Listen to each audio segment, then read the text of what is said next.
Hey guys, welcome to Masters of Marketing. We are booked clean through for the next 3 weeks, so thank you to everyone who suggested a speaker. I just want to say that this experience is an AMA, so if you have questions at all during the experience, feel free to ask them out loud or put them in the chat. Today we have the pleasure of speaking with the co-founder of Calmsort. He is an expert on building and maintaining communities, and I met him because I reached out after a community that I had attended and found out that he was the man behind the curtain. So let's give a warm welcome to Jacob Peters. Jacob, great to have you. Thanks for the introduction, Ross. Excited to be here. You're welcome. So before we get started in your presentation, can you just in a sentence or two describe what the viewers are going to learn in the next half hour? Yeah, and I think before I dive in, I'd like to address one elephant in the room, and that this is not a virtual Zoom background or a green screen. It's actually a dark green wall. So nice. Don't step away, or I'm going to steal your background and use it for me. Yeah, well, actually, when I do turn on a virtual background, it makes it that much better because it looks like a legitimate green screen. So the computer picks up the contours and edges of my silhouette a lot better. That's awesome. That's something in this post-corona world that comes in handy that you'd never think about before. Good design. Exactly. And I think community is something that also is going to come in handy in this post-corona world as well as during the corona world. But today, I think quickly, in a sentence or two, what I'm going to run through is essentially teasing everybody a lot of lessons that I've learned along the way and kind of what I see as the future of community building for brands and its strategic importance moving forward for B2B nice. companies. So the future of community, is that what you saw the future to be 2 months ago, or has that future for you also radically changed because of the world that we're in today? It's certainly a combination of both. And me personally, I've been, I guess, what you could call a serial community builder probably my entire adult life. I've started and scaled a few dozen different groups in different industries with different types of people over the years. So I've been a big proponent of community since the beginning, but I think now enterprises and companies are just starting to wake up to the trend that was pre-corona, as well as by function of the fact that our world has been flipped on its head in the past 2-3 months. Nice. Well, let's dive into it, and we're excited to hear what you have to say. Yeah, awesome. So I guess I'll kick it off with a bold statement, and that's that I have strong conviction around the fact that the customer journey of the future is going to be one that's powered by community for B2B companies. And I certainly see a future where 50, 60, 70% of B2B leads or customers are going to come from community-driven efforts. And I think the next thing that I can go to is this slide right here, and this kind of sets the backdrop for the paradigm shift that we're seeing right now. So something else I want to address up front is that when you say the word community, everybody seems to have a different definition of what it means. Like if I were to poll all of the viewers or watchers right now or go out on the street and ask 10 friends, we definitely get 10 different answers. But the way that I like to think about it is there's the old world of community and then the new world of community. And the old world is community as social media. This is where you had, many to one follower-based networks where brands were setting up Facebook pages, clamoring for likes. People were creating Twitter accounts and Instagram strategies. And the other approach that companies were taking for community was community as customer support, where they were spinning up forums that were centered around their product and, would get stuck on a siloed corner of their website. And they're like, this is community. And that worked for a while, right? But I think now what we're seeing is a shift to what I call the future of community, and that's many-to-many networks, where you actually get a positive benefit of more people joining the community. So for example, if Ross and I were to go follow the same person on Twitter or the same company on Twitter, there's no direct additional incremental benefit to either of us from both following that company. But if both of us start to join the same Slack community or attend the same in-person event or meetup, all of a sudden those network effects start to compound and the group becomes more valuable as more people join. And this has been enabled by a whole new ecosystem of community tools that have really started to gain popularity over the past few years. And the two that I have exampled out here are Slack and Meetup. Slack, is certainly a lot more popular in the past 2 months now that companies are obviously not hosting any sort of in-person events. But I mean, these are just two examples of dozens now of community tools and a whole new ecosystem that seems to be popping up and growing every single week, and companies are starting to take advantage of those benefits that are born out of these many-to-many networks. Okay, I'm gonna ask a question. Act as if I'm 5. Like, why should I even care about a community? Yeah, that's a good question. I think to put it really simply, you have to think about first, like, what is the purpose of a community for a company? Like, why would a company want to start one? And the big thing is that it gives a company an opportunity to build value and trust with prospective customers or people in their industry first, right? Because we're entering this era where, like, people are getting sold to all the time. Their LinkedIn inboxes are just like inundated with spam and inbounds.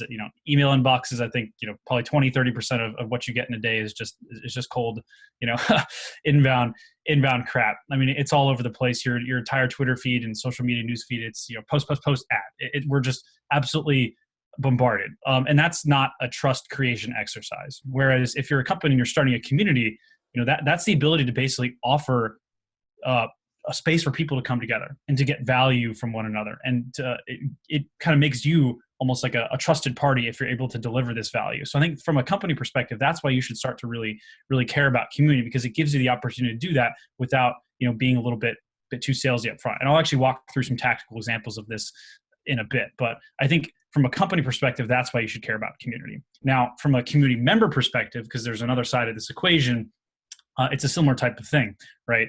Because I think when it comes to, prospective community members and reasons why people would want to join a community, it really comes down to the fact that, people want to get better at their jobs. People want to meet new people. People want to expand their networks. People want to discover and learn something new.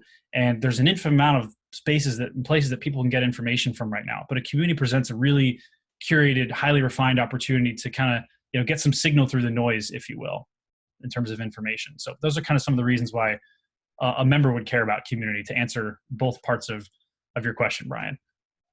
Okay, so to recap, there's a big trust factor in communication right now. And so if you're a brand, if you're a company, you want to raise your trust factor, you want to continue to provide value without being spammy. You want to have people join your community, continually add value to them, and then maybe that they'll try out your product or thank you by sharing your product or service, or even sharing in the community. And then multiple people going through the same experiences, joining the same community, can build on what the other's done without having to ask whether or not this article was actually relevant to someone else. They're told right away. Yeah, exactly. And I think there is a common misconception, though, that you could just start a community or spin up a Slack group and magic will happen. And that's absolutely not the case. You have to be really thoughtful and purposeful about kind of the community primordial soup, if you will, and the seeds that you plant and the reason for why you're creating this thing. So this works really well in many B2B professions and many niches, right? Because there's and I will walk through some examples to make it a little bit more tangible and a little bit more real. But I mean, in those career fields, especially, there's the common threads where people, they want to meet others and network, and they don't really have a good opportunity to do that on something like Twitter or LinkedIn. They're kind of these like all-in-one pools, right? They're not intimate many-to-many settings like you have in a Slack group or a meetup or an event you found on Eventbrite. So I think those kind of factors have to exist in order for a community to be really powerful. And a lot of B2B companies, they exist in niches where professionals don't have those closed shared spaces to get together. So that's kind of I think the seeds that you need to plant or be planted in order to have a community be successful. Can I ask a question that I've had, and I think a lot of people have, which is just, you said Eventbrite is not the same as Meetup. But for me, I've always looked at them as pretty much the same thing. What does Meetup have that Eventbrite doesn't? Yeah, so I'll answer that question a bit differently and say that, it's really tough to almost like decouple the community from the platform in a lot of cases, right? They almost become like inextricably intertwined, right? Like you don't tell people, hey, join my community. You say, hey, join my Slack community, right? Or it's not like, hey, attend my in-person event. It's like, come to my meetup, right? So the platform itself just becomes inextricably intertwined with like the experience of the community itself. And that's a really tough thing to separate. But then when it comes to more tactically, the differences between these types of platforms, I think Meetup and Eventbrite in particular, it has to do with the way that they present the network effect, right? So when you create an account on meetup.com, it's like this like federated system where like you have one account and like you can join and be a part of a ton of different meetup groups. Eventbrite, it's somewhat similar, but it's more of like a discoverability platform as opposed to being like, I am a member of like this Eventbrite community, if that makes sense. So they're both aggregators in a sense, and they both do have like network effects in terms of their user bases. But I see Eventbrite as more of just like a discovery aggregator platform, whereas Meetup is more of like a, I guess, community platform where people kind of feel a little bit more intimately connected to the groups that they're a part of. Gotcha. Okay, I totally understand that. Also with Meetup, they email you every time there's a new event, and that feels like more of a community building thing than Eventbrite. Where if someone from Eventbrite emailed me about a new event, I'd be like, I went one time. Why are you still emailing me? Makes Yeah, sense. yeah, exactly. And the key for a lot of companies is to figure out ways to, turn one-off events and one-off touch points into something more of a long-term shared experience, which is tough to do, but it's that's the golden ticket if you can figure out how to do it right. For sure. Cool. Let's walk through some examples. What's next?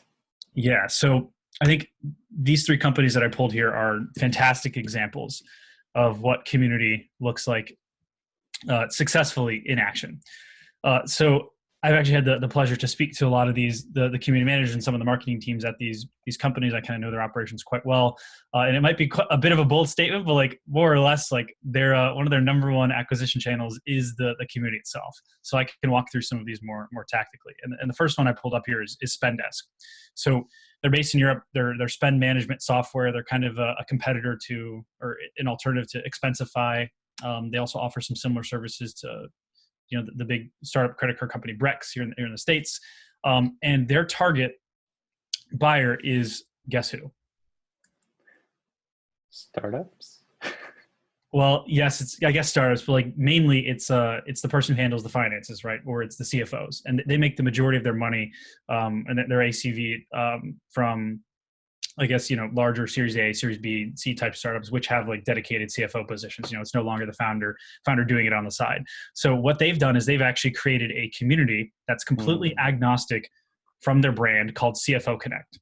And I'll click into it here and actually show you guys live what it looks like. But it is it's kind of subtly presented by Spendesk, but it's a completely separate brand and a completely separate experience. And essentially it's a shared space for CFO leaders in different industries and at different companies to connect with one another and learn and knowledge share. They have meetups in most major cities. They plan to expand to every major global city over the next 2-3 years. They have a private Slack community.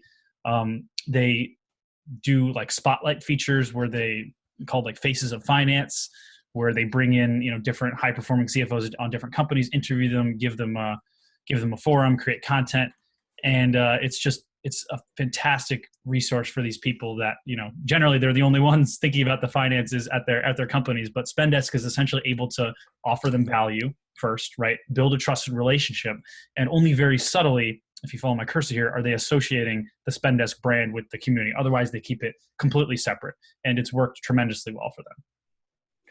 Interesting. What's the cost associated with running something like this? Is this something that you'd recommend small startups or medium-sized companies could do? Or is this something that's more stuck in the bucket of large companies that can run an entirely separate team?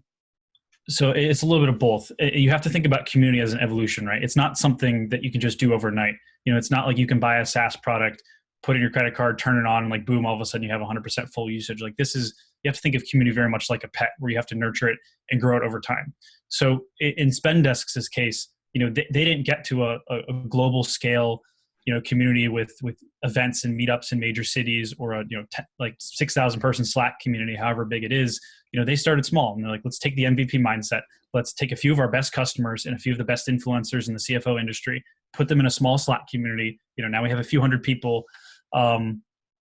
Test things out from there, prove that it works, prove that it's providing value for people, try to get a sense if leads are coming from this thing. And then you can start to get a sense as to whether or not it's worth, additional marketing investment. And like, it doesn't take a big company to do something as simple as spin up a Slack community, for example, right? It just takes, a startup founder, or maybe, the first head of growth hire, or one marketer, 10-15% of their time on the side to get started. So I think if you start small and MVP, in your community journey, it is possible for small companies to take advantage of something like this. And then once they scale, invest more resources and create a global network.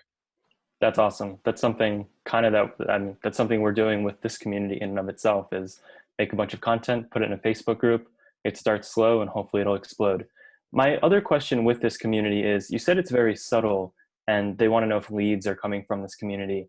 Can you talk a little bit about if they have a turn, or what that turn is that actually turns this from a community into an effective marketing strategy? Do people just reach out to them, or do they have subtle, like they talk about Spendesk at events and stuff like that? Yeah, it's a good question. And the key here is to be completely subtle, right? If you are overtly salesy, you're going to break the trust. And that's, antithetical to what community actually is and the purpose behind it. So a guiding principle that I always encourage companies to follow is to never poison the well, right? So obviously you want to treat this as a marketing initiative, like the best you're going to get the highest volume of leads and the best quality of leads if you don't be pushy about your brand to these people, and you do it in very subtle ways. I mean, this landing page that I have up here is a very good example, right? It's just a simple logo down here, right? I'm sure that if we were to dig into some of their content marketing here, they might maybe at the end do hey, learn more about Spendesk or something. Actually, they don't even really do that. Look at the bottom of the article. It's a call to action for others to join the private Slack channel and to, connect at the local events. Like they're not even pushing people to learn about Spendesk. So the key is to be very subtle about it, and not break the trust of community, which ultimately does, on the other hand, make it a challenging exercise in measurement, right? But that's actually something that at my company we're trying to solve is long term is figure out how do we help prove the ROI of community initiatives. So it's a problem I've spent a lot of time thinking about, because I think ROI is obviously nebulous in attribution in any marketing endeavor, but especially so in community where you have to be very subtle about your brand promotion, else you'll break the trust. For sure. Really good example. Let's dive into the next one. Yeah, cool. So example number 2, and I tried to pull a few different companies from a number of different SaaS industries to give a wide array of examples here. But this is Sneak, and they are creating developer tools in the security space for DevOps and security engineers, and they have created this community called My DevSecOps, which again, separate from the Sneak brand. And actually, I think it's important to see how these companies, from a landing page perspective, like outwardly, are promoting the existence of these communities. So we're on the Sneak homepage right now. If we scroll down to the bottom, very subtly, they have a call to action that says, hey, we've got this community. You should check it out. So that takes us to here. And Sneak has a lot going on with their community. So they have a podcast that they consider to be part of their community. They have a private Slack community. They have various events, which used to be in person, but now obviously post-corona, it's digital. They have a knowledge base where they're able to capture and memorialize long-term info. And then they have different places where they're actually elevating community members to be speakers or contribute content and things like that. So this is, I think, is a great example of how community can basically be this like multi-tentacled beast that has a bunch of different channels that can come together. In this case, it's a podcast, it's a Slack, it's events, but they all brand it under one umbrella of the My DevSecOps community. So my question here is, everywhere that you've shown so far has a private Slack group. I know that tools like Intercom can tell you how much engagement you've gotten, such that that you should engage with people more. Is Slack the best tool to have a community on? Or I know you said through this whole thing you need to be subtle. Are there any tools that let you see who your most rockstar community members are, so that you can double down on them more, whether to sell them or whether to just get them to contribute more to the community itself? Yeah, that's a really good question. And there are a number of different platforms that you could choose when starting a community, and I think it's an important consideration. Now, something like Slack, it's great because they have really open, robust APIs. A lot of people, especially in the B2B space, are already using Slack for work, right? So it's very low friction for them to add another Slack workspace. They already have a habit loop built in where they're checking Slack every day. So they're probably going to check your community every single day if they're a passionate member. And then maybe some of the disadvantages of something like Slack is, you're right, natively in the chat experience, it doesn't have the ability for admins to go in and see things like, who your top member is. But that's actually a problem that we're pretty passionate about at Calmsort and trying to solve for, is create community management analytics. And one of the platforms we do plug into is Slack. So we are providing that exact view that you mentioned around figuring out who your power users are, when's a good time to re-engage, or what kind of health metrics should you be measuring in your Slack community to maximize engagement. So problems I've definitely definitely thought about. And there are some other platforms that are out there that provide the ability to track those types of things. But again, you have to start to really consider the trade-offs of choosing your platform. Because I'll give you an example. One is maybe Salesforce Community Cloud. It's been around for a while, but the challenge with starting something like that is that once you start it, it exists in a siloed corner of your website, right?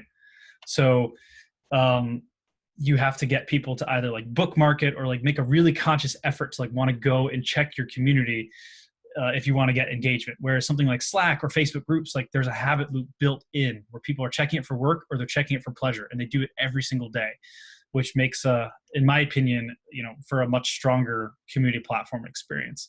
Now, obviously the trade-offs of something like Slack, is that you don't, own it. Slack could change the rules of the road at any time. If you were to use something like a SaaS software like Salesforce Community Cloud or some of the other bigger, more old school forum type platforms, they're not going to change it on you overnight.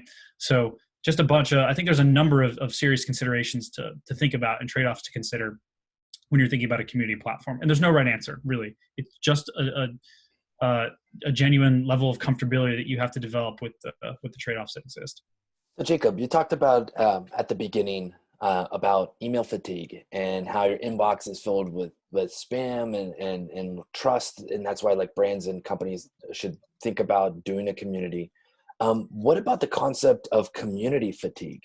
Like in understanding like how can one community other than another community like rise above the noise? And I it's interesting. I never thought, like, you're bringing up a lot of points I never thought of. And then I'm looking at my own kind of Slack. I'm part of like 4 different communities. And then I'm like, I haven't gone to like 2 of them in a month, like it's interesting. So I'm just trying to figure out how does one community like rise above the noise as opposed to some other communities? Yeah, that's a really good question. And there are 2 things come to mind. I mean, number one, in order to rise above the noise, you need to have really good disciplined community management best practices. Like running a successful community is just as much the tools that you're choosing to use, whether it's a community platform like Slack or even management tools like what we're building, as much as it is process and strategy and being very, traditions oriented and giving people a reason to come back for it.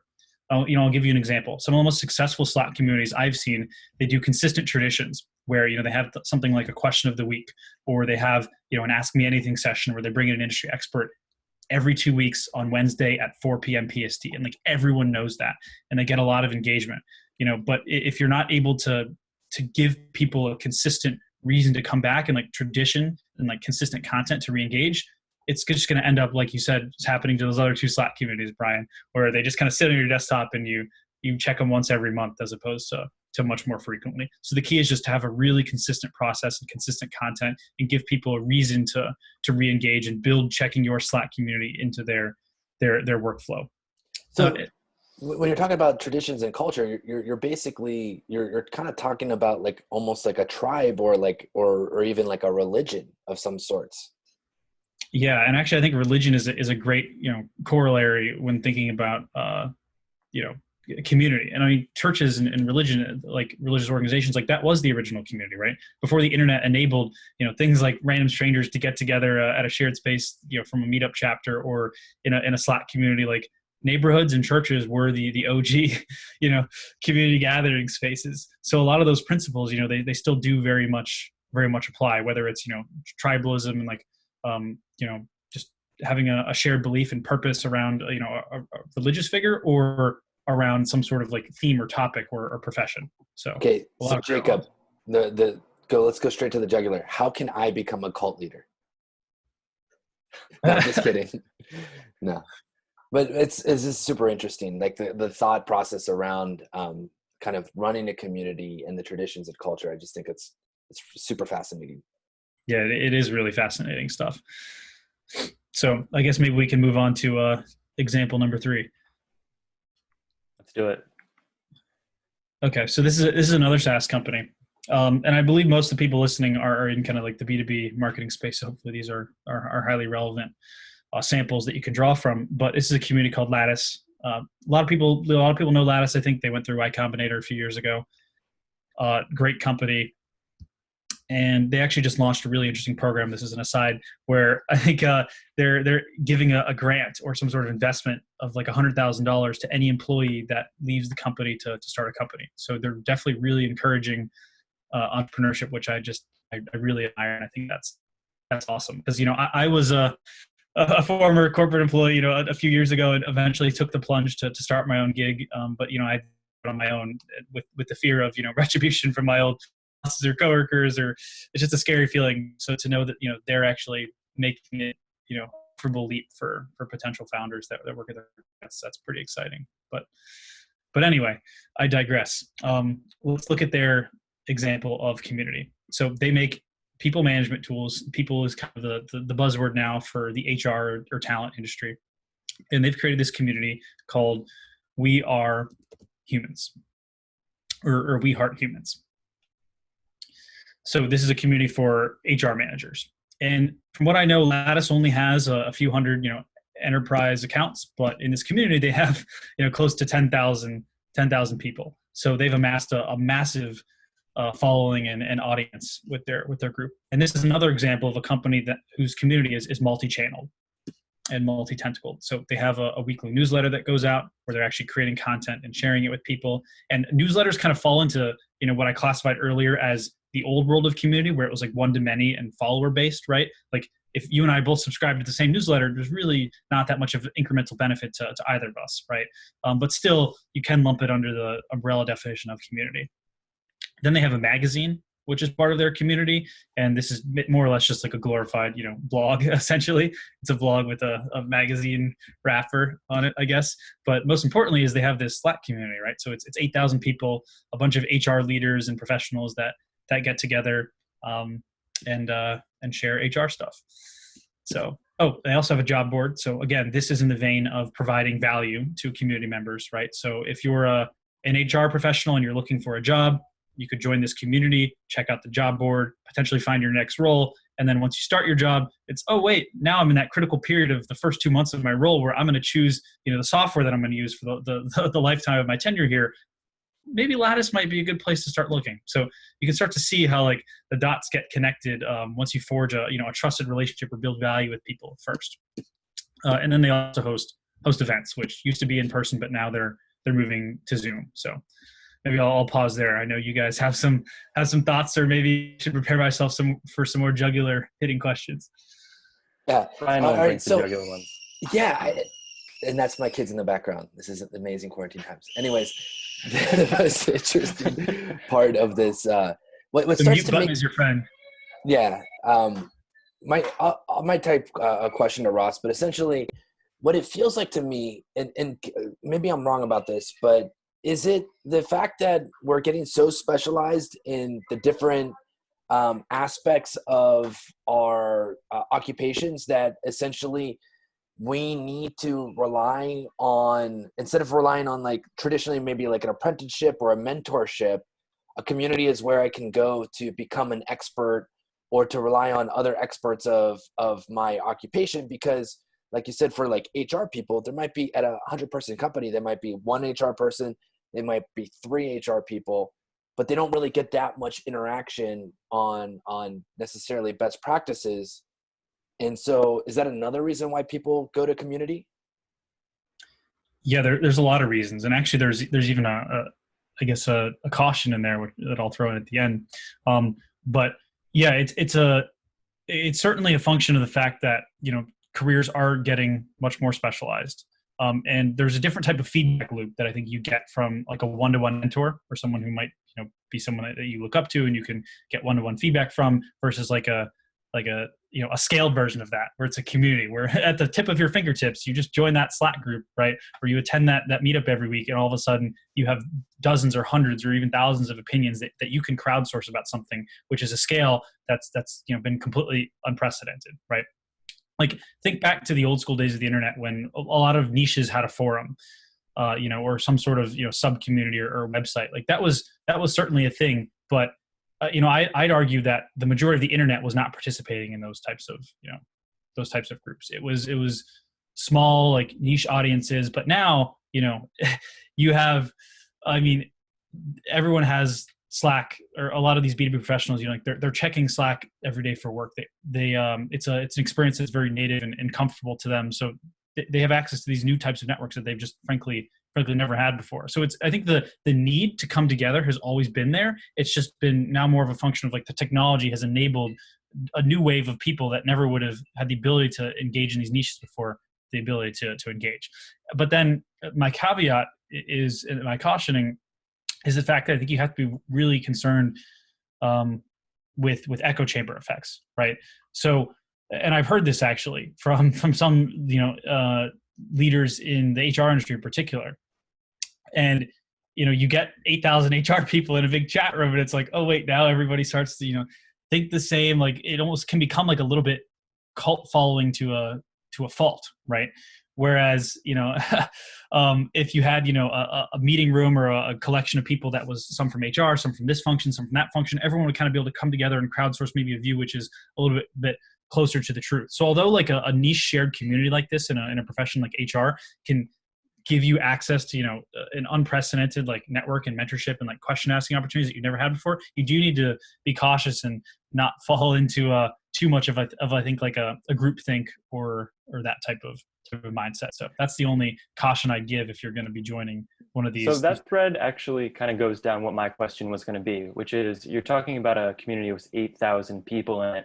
How big does a community need to be before you should think about splitting it into some communities, or do you even split it? Like, what are the stages that a community goes through as it gets bigger and bigger and bigger, and how would you handle those different stages? Yeah, so actually I think volume is probably one of the wrong metrics to be measuring for community. And I think it's a vanity metric. And a lot of community managers and marketers and people building communities at places, they think, oh, wow, we've got 10,000 members or we have 100,000 people on this forum. But in reality, you have to look at, what percentage of those are engaged, what percentage of those are creating content. And those are the metrics that really matter, right? And a rule of thumb that I've heard about in the community world, which I always subscribe to and come back to, is this thing called the 99 rule. Have you guys heard of it? No, not for community.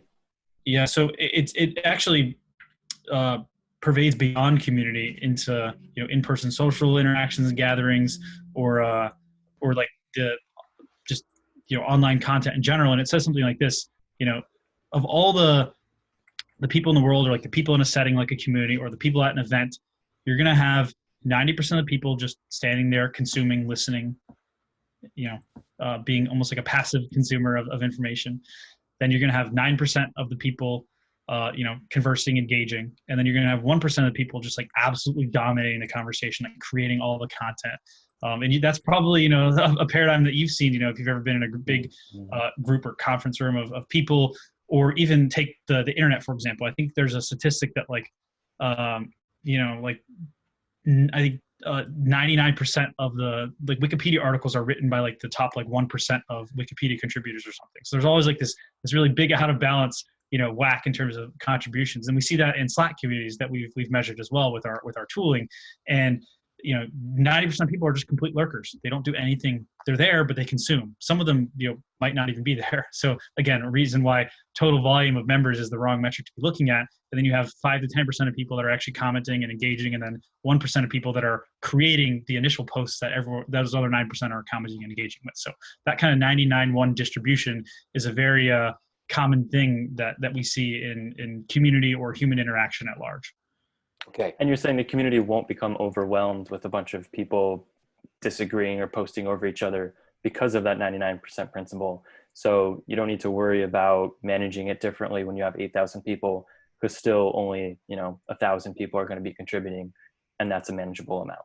Yeah, it wouldn't be fair to say that you don't want to do any management or moderation. I think moderation is kind of table stakes, but you certainly don't need to do that much. And I think the great thing about starting communities in these B2B professions is that everyone's relatively amicable, right? Like the company that you work for is usually in your profile title. Like nobody wants to make a bad name for themselves or stir up too much of a disagreement. But that being said, I do think that people are much more raw, transparent, and honest in private communities and private group settings, whether it's in person at a meetup or digital in something like Slack, as opposed to something like Twitter. To give you an example, I actually was part of this conversation a few weeks ago that spilled over from Twitter into one of our private Slack communities, and the difference between people's comments on Twitter versus the same people's comments in Slack was like night and day in terms of how raw and open they were being. Just because it does give you this like insulated, shared, or this insulated feeling rather of safeness, if you will. Interesting. Okay, so I was part of a community, and to your point, it grew very large, and at some certain threshold, it was a Slack community. It was our 500, 1,000 people. It was really good. When it got maybe to the 4,000, 5,000 person mark, it became diluted. I think a lot of the conversations on the community became diluted, and I felt, and I kind of, I don't even have it on my Slack kind of like top 5 things anymore. It's just not even there. So is there ways that you can get a community to get back on the rails if it goes off the rails in terms of like the culture and the conversations, or what do you recommend about that? It's a really good question, and it's challenging to do. Admittedly, we have this saying internally that like once your community goes into zombie mode, it's really tough, really tough to get it back. And it's the same thing with any organization. Like once the culture becomes poisoned, or just conversation dies down, it's really challenging to claw your way out of it. So I don't know if I have any explicit best practices other than just like be consistent, continue to empower your champions, empower users, find those people that keep coming back all the time, and that even when the times are bad, they still might be willing to engage and participate in empowering them, make them admins, get them creating content for you, get them starting discussions. So that's I think the best advice I can give. But I mean, really, actually, probably the absolute best advice I can give is to be preemptive and never let it get to that point. And that goes back to what I said earlier, just about being consistent with your content and having a strategy and having a plan. Because if you really think that there's a possibility that your community gets diluted once it hits 4,000 or 5,000 members, then set a cap and be like, okay, once we get to that amount, like we're not letting anybody else in, and we're going to purge, every week members that haven't engaged in, call it 6 months. And we'll send them an email saying, hey, we noticed you haven't been participating. Here's a last chance to hop back in. We'll send you 3 emails. Like if they're still not interested, why have them there, right? So exactly, to the jugular. So I think there's ways around it, and the key is to be very thoughtful and preemptive, because it is possible for a community to die to a point where it's beyond saving. Right. So this reminds me of a lot of the stuff that's going on with the kind of creator battle. You have your Snapchat, your Instagram, your Twitter, your Facebook, YouTube. Right. They're all fighting for creators right now, and it seems to me that if I'm kind of like, maybe I'm tying some ideas here together, that the way that you empower your creators in the community is the way that you can create the culture and traditions. Is that, am I kind of pulling those 2 things together correctly? Because if you take what you said before, you're like, okay, 90% of the people lurk, 8% engage, 1% create all the content. So then it seems to me it would be really about empowering who your creators are.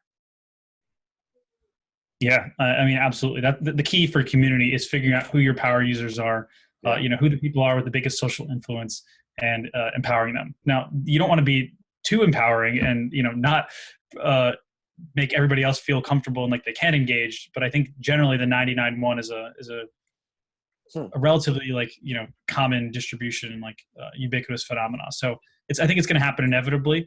But yeah, definitely empower your power users, but at the same time, don't be afraid to make everyone else that's in the rest of the distribution feel comfortable to engage and contribute. Nice. We have a 15-minute hard stop, so not sure what you have planned for the rest of it, but happy to keep asking questions or happy to turn it back over to you. Yeah, I mean, I guess just to tie up, I know a lot of those of us that are listening, they might either have fledgling community initiatives today, or they might be interested in building communities. So I just wanted to offer anybody that's listening to join our community, which we started a number of months ago for community builders and marketers thinking about community management. So we have a private Slack community. We have a weekly newsletter where we kind of round up all the latest tweets and news happenings from community world, best practices and tips. And then we're also hosting our first ever digital community summit which I can totally hook anybody up who's listening with a discounted ticket for. So just let me know. But the URL is calm.chat. So we're kind of following in the footsteps of, some of the examples we walk through, like Sneak and Lattice and all of them with our group. So happy to offer a complimentary invitation to anybody that's interested in joining. And I think that's more or less all I had for today. So unless Ross or Brian, I have questions. I have lots of questions. Yeah. One, very meta, that you're starting a community and you're telling people exactly what you're doing. So you're like, hey, like this fallacy, you're falling victim to it because that's exactly what I'm doing. So that's awesome. Second, you said, so ComChat Summit. Can you just talk about, because everything's going online and everything's video, you've talked a lot about Slack groups, but you see all these virtual summits popping up. How can people who have a community or who have made video take advantage of this trend for engagement? Yeah, I mean, I think the key is for your communities to be diversified, right? Like I mentioned this earlier, but it's really easy to fall into the trap of like, hey, we're our Slack community, right? It's like, no, you're a collection of users that just happen to chat and take place on Slack, right? So I think the key is to diversify your community offerings and have a kind of like one central brand and central umbrella that you can wrap everything else under. So that's, I think, step number one. Number two, when it comes to digital, I think, we've heard this a million times, this is the new normal, but like, I legitimately think that this might be, something like social distancing and online events is going to be something that will be around for the next 1-2 years, if not in perpetuity, at least to a higher degree than it was before Corona, right? I mean, companies, especially big ones, are going to realize, their CFOs that are in CFO Connect that I walked through earlier are going to realize that it just doesn't make a lot of sense to have these big, field marketing teams and like massive budgets for in-person conferences and events when like they could do it for 1/100th of the cost, still get a fair amount of sponsors and whatnot, and do it at a much larger scale digitally. So I think we're going to see that more and more, even when the world goes back to normal. But our community in particular, our summit, our virtual summit that we're hosting, it's there's a lot of thought and planning that has to go into an event like that. We are bringing in like 20, 30, 40 different speakers that are all, I guess, like somewhat acclaimed in the community world. And there's a lot of logistics behind the scenes to coordinate what their topics and presentations are going to be, figuring out, what webinar software they're going to use to record this thing. But we're actually using a platform called Hopin for some of the logistics of the summit, for those who have heard of it or haven't heard of it. And the great thing about that platform is they actually try to replicate a lot of the components of an in-person event or conference. So they have the ability to do like main stage presentations, the ability to do breakout, like, ask me anything session type presentations like this, as well as the ability to do like one-to-one networking sessions where you get paired via video chat to a bunch of random people for an hour. So I think that's been an exciting set of features for us that we plan to take advantage of for our summit. That sounds really exciting to see how you're doing that. And the tech it's hopin.com, HOPIN. Yeah, hopin.to, I believe. TO? Cool. Like Hopin. My one question while you were saying all of that is, you said that you can do one-on-one like hour sessions, but how do you initiate that cup of coffee conversation? I go to a lot of conferences and I don't watch a lot of the presentations. I'm just getting a cup of coffee and trying to talk to as many people as possible. Is there a way to replicate that I know that Slack is like, they have video, but it's mostly chat. Sounds like your conference thing is video. How would you replicate that? Yeah, and I think a really good tool for this, which I just became privy to a few weeks ago, and we're actually building an integration to it into our platform eventually, is this tool called Icebreaker. And I know the founders, they're building a fantastic, beautiful product. And basically what it does is it puts everybody in a group chat, and then you click start button and boom, everybody gets paired for one-to-one video, and they have a bunch of different conversation starters. So there is a bunch of, and I've seen a number of other tools pop up within the past few weeks that are trying to replicate this functionality. And I think we're only gonna see more. So there are tools for those types of things to replicate, the best parts of in-person events like conferences and just grabbing the coffee, as you mentioned, Ross. That's awesome. Yeah. I'm very impressed that you actually just like had that tab up and ready to go right as I asked that question. It's like no, you knew I the typed answer. it ready to go. Okay. Cool. I just have a couple final questions. The final one before I get into my end sequence is, you talked a lot about metrics, and you're like, we have an API that goes in Slack, and we know the top metrics to watch. Can you talk a little about Calmsort and what those metrics are that you're watching? Yeah, so the Calmsort was born out of a vision, or I guess a series of challenges and pain points that me and my co-founder had both experienced running and scaling communities of our own. And that's the fact that, there's a lot of different tools you have to wrangle with when you're a community manager. Case in point, look at our group. We're using Hopin for our summit. We have a weekly newsletter that goes out. We have a Slack community. There's no real good central place to manage all of your member data or all of your processes. So that was sort of the inspiration behind what we're building now at Calmsort. And the idea is that it's basically the Salesforce for community teams, or it's your community control center. So a centralized place to manage all of your member data, all of your community processes, all of your tools, get analytics on the data and on your members, and get an understanding of, what types of metrics should you be optimizing for. So that's, I think, a little bit of the backstory behind what we're building. And we're still pre-launch right now. So we're in private beta and shooting to launch publicly later this summer. But really what we're trying to do from a mission statement level is empower, a new generation of community builders. That's awesome. Like we definitely see, a future where every company is going to have a community initiative. Community is going to get bubbled up to the C-suite, where we're going to have chief community officers. It's very similar to like what we saw in customer success or customer support, 5, 10, 12 years ago, where it started off as one person doing support or success on the side. And now, boom, you have, billion-dollar software ecosystems with Gainsight and Zendesk. Every company has these functions. They have chief, customer experience or customer success officers and 10, 20, 30 person teams, a lot of enterprises. So we're very much building towards that future in the community function of business. And we kind of want to be the software suite to help power them. But I think the other thing is that, every aspect of marketing, and if you consider community as marketing, it's getting much more data driven, and there's a lot more scrutiny around, what are the metrics? Show me the metrics. Show me that this is working. So we're really trying to empower community teams and community managers to be data driven and more thoughtful about the metrics that they're tracking and the health of community. So that's a long-winded way to answer what Calmsort is all about and the future that we're building towards, and the future that we want to help accelerate, frankly. It's a good future, and I would like to be part of it. Brian, Jacob, go for it. What are your thoughts about the community marketing that happened in the crypto industry a year or two ago, with all of the kind of like financing and fundraising?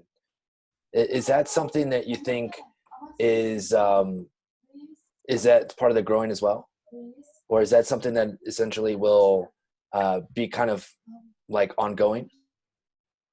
Yeah, I mean, I think in crypto especially, each token or crypto project seemed to develop like a cult-like following around it in terms of community. So that was I think a perfect example of community at work, and how community can either basically accelerate the outcomes or be responsible for the success or failure of a project or a company, especially when technology is so nascent and no one really knows what crypto markets are going to look like, or crypto infrastructure is going to look like in the next 2, 5, 10 years. So community was very core to, I think, a lot of the early protocols succeeding, and lack of community, the reason why a lot of early protocols or token projects failed. So yeah, crypto is a great example of this. It's interesting though, because it happened very quickly, right?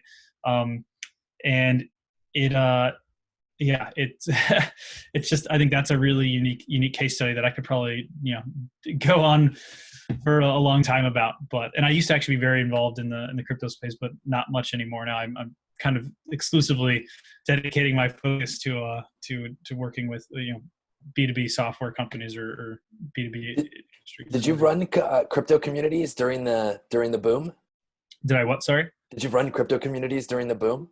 No, I didn't run any, but I was probably a member of a dozen or so different Telegram chats or Discord community chat channels for different crypto projects. Yeah, it was amazing and crazy, like how quickly like the audiences would change from Telegram to in one week you would have 1,000 people saying this is the best thing ever, and they would be like floating away to the next thing the next week. It was amazing. It was really wild.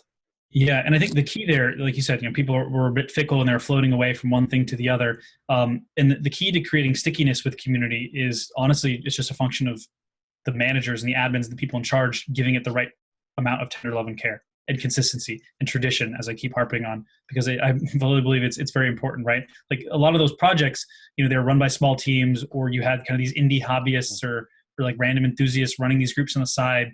And that's very different than a company which has, a dedicated team or dedicated marketing dollars and like dedicated definition of success and failure for a community initiative. So I think it all depends who's kind of pulling the strings behind the curtain in terms of determining the success or failure of a community, or the ability to create stickiness among community members. Nice. Jacob, you've given a great presentation all about communities. You've shown us like 7 pieces of technology I didn't know about. And I love the psychology you've thrown into all of this. I'm actually listening to The Power of Habit right now. I don't know if you've read that book, but it sounds like knowing or inadvertently you're using all of their psychological principles in your communities. I have a couple wrap-up questions. The first one is, where can people get in touch with you if they want to learn more about you and what you do? Yeah, definitely hit me up on Twitter. It's at @J_Cub, J Cub, like bear cub. Awesome. So, we'll put that in the description. Yeah. So Twitter and not your Slack community? Well, I guess both, but I'm a big proponent of Twitter DMs. I've probably made the most connections over the years just meeting random people on Twitter. So nice. Okay, question 2, wrap-up question. What's your favorite internet resource for learning about communities and exactly what you're teaching about? Be it a blog, a community, another resource. Where do you go to stay in the know? Yeah, well, I'd have to give a shameless plug to our community, and it's not because I'm the one curating some of our content, but more because the content that's being created by our members is top notch and next to none. It's fantastic. I mean, the discussions that we're seeing every day and every week, it blows my mind sometimes, the thoughts that these community leaders and community managers are bringing to the table. So have to shameless plug community chat, calm.chat on this one. Awesome. We won't hold that against you at all. I'm in some Slack communities, and yeah, having someone else find your articles for you and being part of that community is one of the most efficient things you can do sometimes. Okay, last question. Who would you like to see on Masters of Marketing? That's a really good question. A guy that I think is doing really great things, if you're familiar with him, is Corey Haynes. He runs growth at Barometrics. He just has some fantastic takes on all things marketing, and I'd love to see him on the show. Perfect. We'll reach out, make it happen. See if we can make it happen. I promise nothing, but I hope for the best. Awesome. Thanks, Jacob. It's been great having you on Masters of Marketing, and that's a wrap. Yeah. Thanks, Ross. Hope to see everyone on Community Chat. For sure. I'll go to your website right now.